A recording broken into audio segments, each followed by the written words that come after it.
Tonight on DC News Now, we're talking about those winds weakening, but there is that chance for a few snow flurries out there early tomorrow morning. Latest details and timing coming up.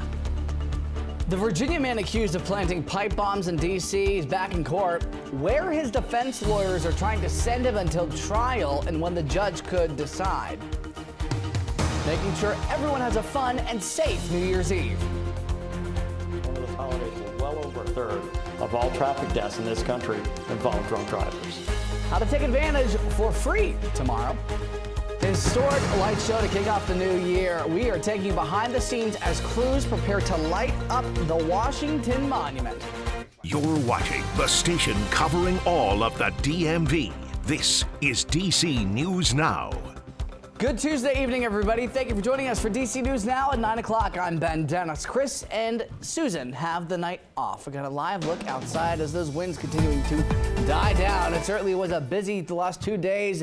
Well, you had to hold on to your hats, folks. The big question is, how much longer will you have to do it? And could we actually see some snow as we ring in 2026? Chief Meteorologist Jackie Lair is here to answer that question. Jackie. Yeah, there is that possibility that some areas could be dealing with a little bit of that snow. I would say a couple hours after midnight. Okay. That would be for some parts of the region. Even a few flurries out there tomorrow morning, too, to round out 2025. So, right. I mean, it is winter. It is the end of the year. We shouldn't be shocked. I know, we shouldn't be. Right. But I just want to make sure that everyone is aware that in case people are hitting the roadways ahead of their New Year's Eve plans, that you could encounter that. Those wind gusts, though, out there right now, thankfully, these are calming down compared to yesterday and even over the last 48 hours.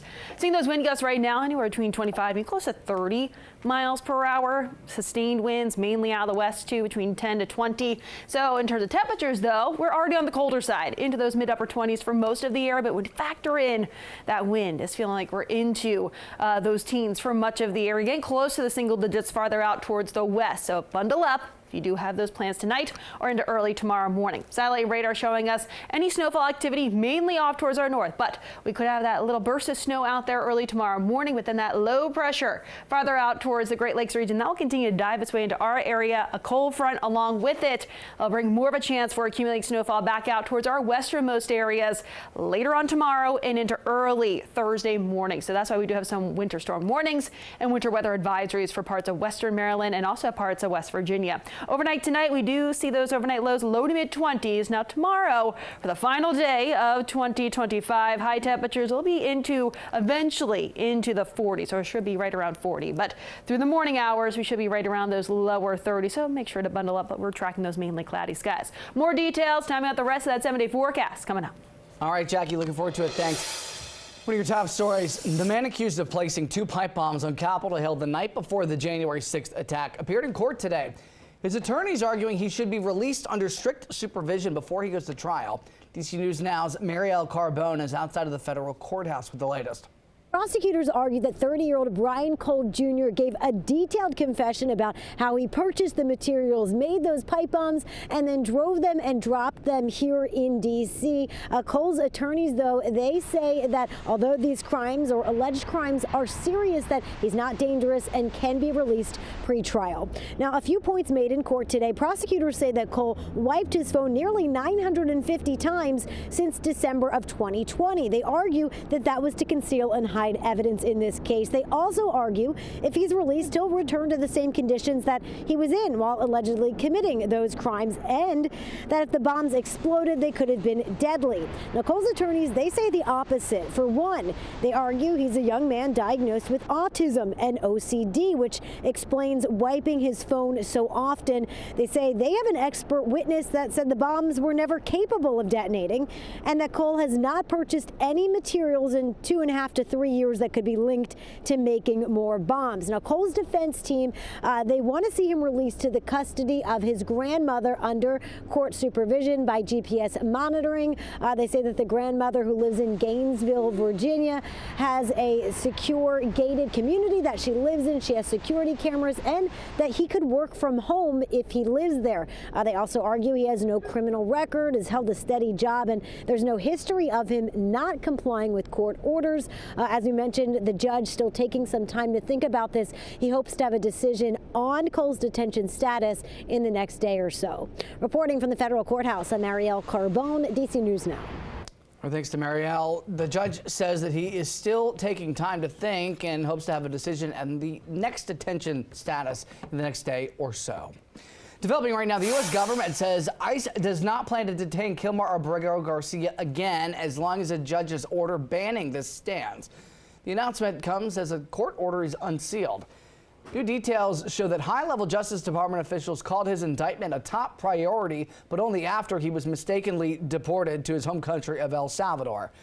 Abrego Garcia has pleaded not guilty to human smuggling charges in Tennessee and is asking a judge to dismiss the case, claiming the prosecution is retaliatory. The man accused of killing a National Guard soldier and wounding another the day before Thanksgiving was back in federal court yesterday. Ramanella Lacanwal had already pleaded not guilty earlier this month during a court appearance from his hospital bed. He is still recovering from being shot, but was wheeled into the courtroom yesterday. Prosecutors say he is facing 5 serious charges, including first-degree premeditated murder while armed and assault with intent to kill. Preliminary hearing is now set for January 15th, and he remains in custody.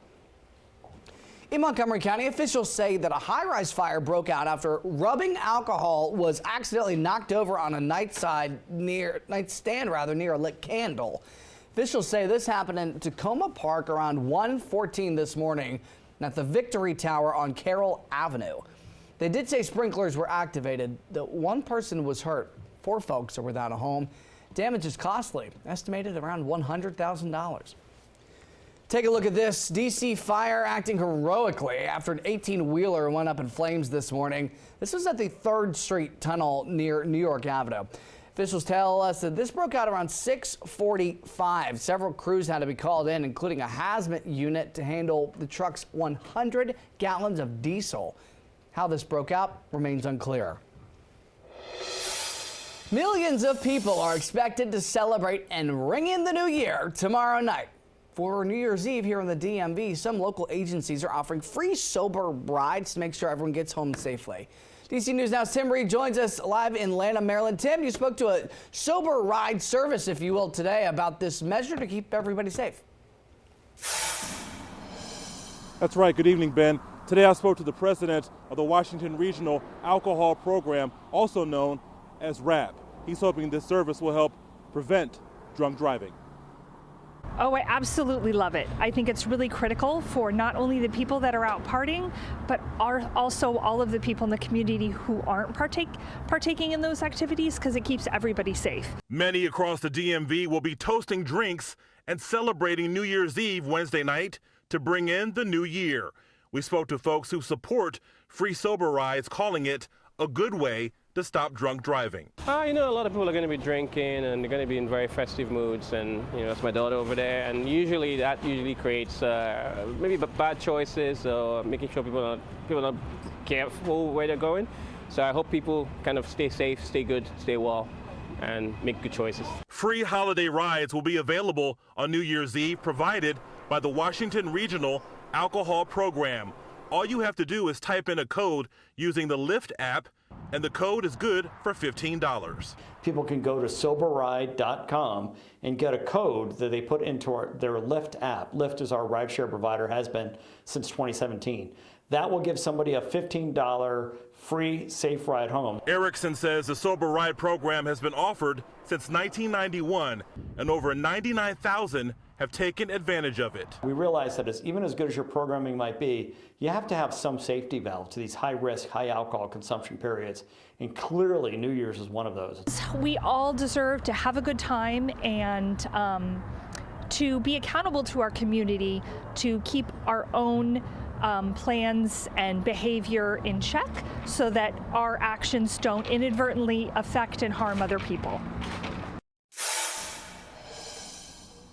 Now, last year, more than 2,200 people used the free Sober Ride service. We're live tonight in Lanham, Maryland. Tim Reed, DC News Now. All right, slow and steady wins the race. Tim, thank you.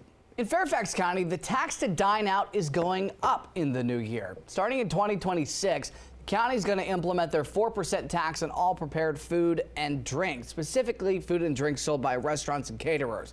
Exemptions include drinks sold at ABC liquor stores, vending machines, and more.